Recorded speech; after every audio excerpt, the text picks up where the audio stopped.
মৰমৰ ছাত্ৰ ছাত্ৰীসকল, এইখন BA ফাৰ্ষ্ট ছেমিষ্টাৰৰ MDC কুৱেশ্যন পেপাৰ 2024 এইবিলাক সলভ কৰিবলৈ বিচাৰিছোঁ। আহক কি আছে। প্ৰথমটো আছে কুৱেশ্যনবিলাক সমাধান কৰিবা ভালদৰে।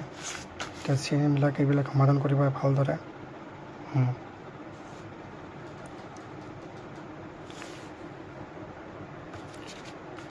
এইটো যেটো আছে D আৰু E একে এনসাৰ হয়, আৰু ওপৰত যেটো আছে এইটো 1993 17 এপ্ৰিল তাৰিখে। ওকে,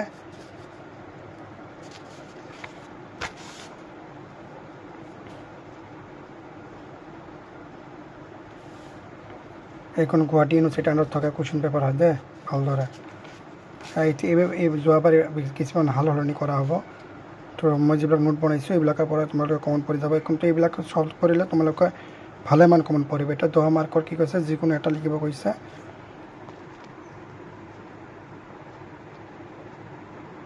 আমাৰ নাৰী শিক্ষাৰ প্ৰতি থকা মিশনেৰ অবদান, তো এইটো ইম্পৰ্টেণ্ট আছে।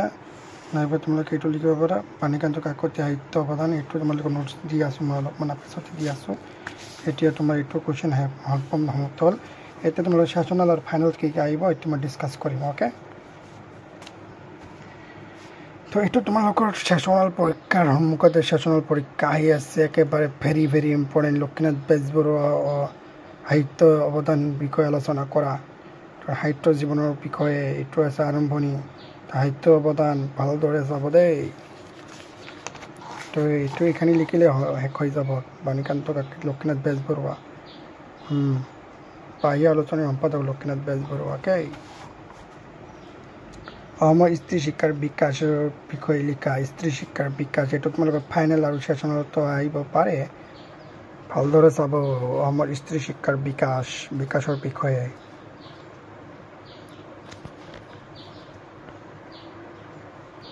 কেনেকুৱা ভালেদৰে থাকিব।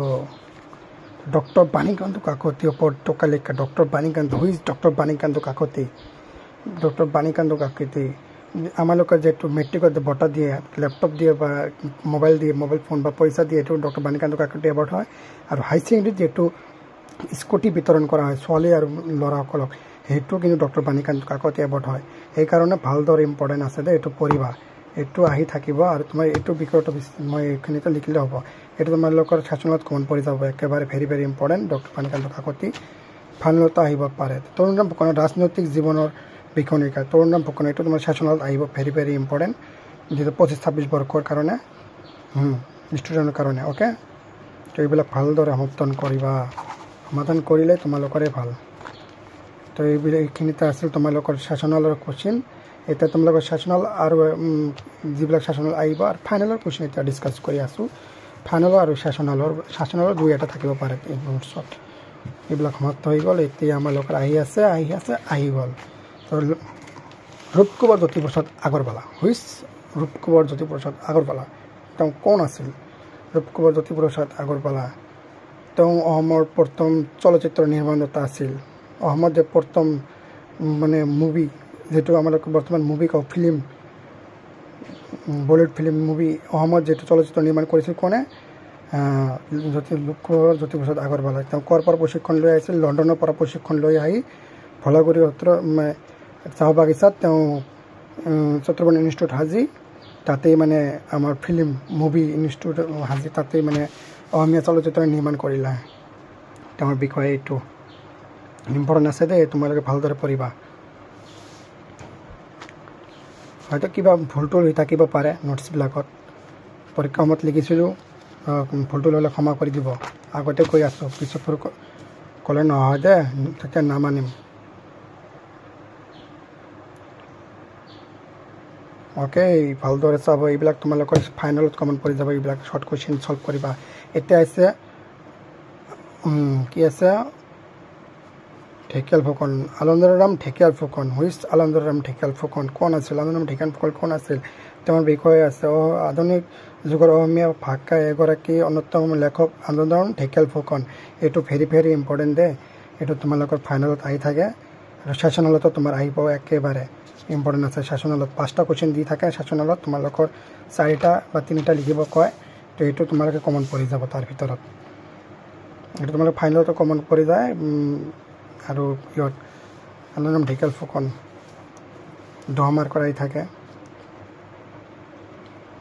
এইবিলাক ইমান বেছি নাদিলে হ'ব পুৰাবিলাক এইবিলাক বেছি নাদিলে হৈ যাব লিখিলে লিখিব পাৰা একেবাৰে ইজি আছে পঢ়িলে সহজ দেখাতে ডাঙৰ দেখা যায় কিন্তু মই যেনেকৈ নোট বনাইছোঁ বেলেগৰ পৰা বা মডেল বেছিভাগ ষ্টুডেণ্ট কি কৰে আজিকালি মডেল কিনি সমাধান কৰিব বিচাৰে আৰু এই মডেল এতিয়া ডাঙৰ হৈছে মডেলটো এৰি দিয়া মডেল পঢ়িলে কি হ'ব বেয়া ষ্টুডেণ্ট হ'ব জীৱনৰ উন্নতি নহয় বুজিছা মডেল নপঢ়িবা নিজে নোটছ বনোৱা মই দি আছোঁ আৰু নিজৰ নোট বনোৱা বই ফ'ল' কৰা মেইন বক্স ফ'ল' কৰা তো কিছে আনন্দৰাম ঢেকিয়াল ফুকনৰ অসমীয়া ভাষা পূৰ্ণ প্ৰতিষ্ঠানৰ বাবে অৱদান মই অসমীয়া ভাষা পূৰ্ণ প্ৰতিষ্ঠান কেনেকৈ কৰিছিল এইটো ইম্পৰ্টেণ্ট আছে তোমালোকৰ 23-24 বৰ্ষত আহিছিল 25-26 বৰ্ষত আহিব পাৰে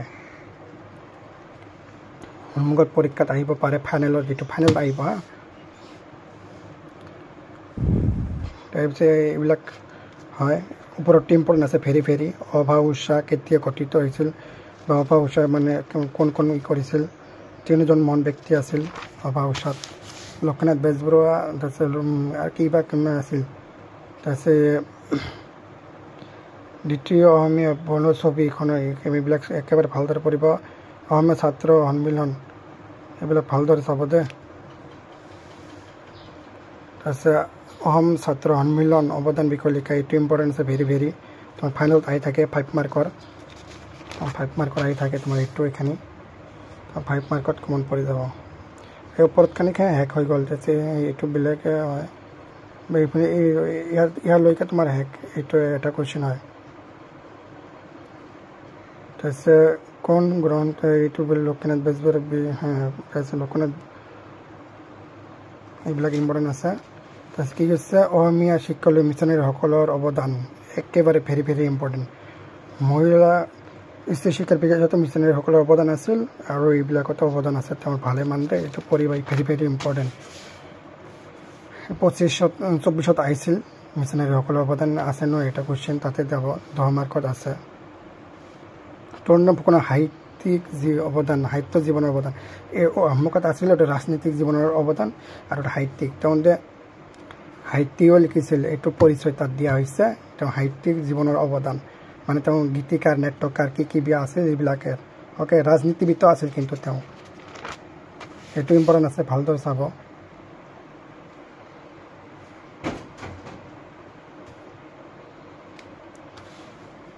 আসাম ছাত্ৰ সন্মিলন কেতিয়া গঠন হৈছিল 1916 চনত 26 ডিচেম্বৰত তাৰপিছত অমলপ্ৰভা দাস কোন আছিল হুইচ অমলপ্ৰভা দাস তেওঁৰ বিষয়ে লিখা অমলপ্ৰভা দাস আমাৰ তাৰপিছত এইটো আমাৰ ইম্পৰ্টেণ্ট আছে 5 মাৰ্কৰ আহি থাকে এইটো অমলপ্ৰভা দাসটো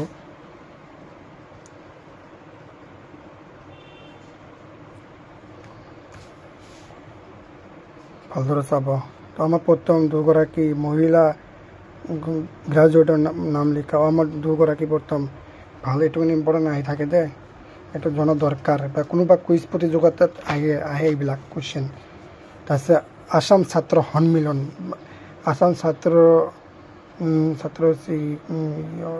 আসাম এছ'চিয়েশ্যন আসাম ছাত্ৰ সন্মিলন বা আসাম এছ'চিয়েশ্যন একেই এইটো কিন্তু তোমাৰ ক্লাছ 10ৰো ইম্পৰ্টেণ্ট হয় ক্লাছ 10ত যিটো মেট্ৰিক পৰীক্ষা দিবা যিসকলে এইটো তোমালোকৰ ইতিহাসৰ এটা চেপ্টাৰত হয় 3 নম্বৰ চেপ্টাৰ হয় এইটো 3 নম্বৰ না 4 নম্বৰটো ৰাজনীতি বুজিল হয় ৰাজনীতি চেপ্টাৰৰ এটা হয় ইতিহাসৰ হ'ব পাৰে এইটো ইম্পৰ্টেণ্ট হয় তাত কিন্তু এইটো আহি থাকে যে পৰীক্ষাত 2020 আৰু 17ত আহিছিল এই কুৱেশ্যনটো মেট্ৰিকত আৰু আমাৰ পৰীক্ষাটো আহিছিল